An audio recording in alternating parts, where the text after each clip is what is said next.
Ay, amigos, ¿por qué me hacen esto? A esto le llamo yo la tortura china. Fotografiar tanta belleza y pues, no más.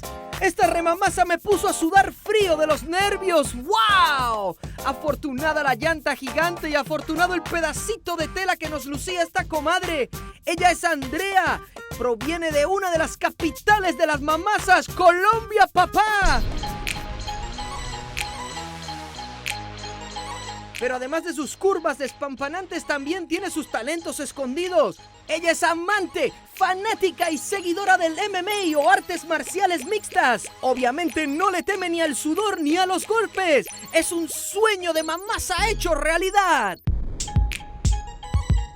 Además de ser modelo, ella le encanta el patinaje, es fanática de Anderson Silva y la comida de mar. Ya saben lo que dicen de los ostiones, mis compas. En fin, esta reinita tiene muchas cualidades muy obvias, pero a nosotros nos encantó por su simpatía y sensualidad. No se enojen conmigo porque ya se las tengo que quitar. Ella es Andrea y por su belleza y su sex appeal, ella es una de nuestras mamasas de la semana en tu programa más caliente en domingos, Ritmo Deportivo.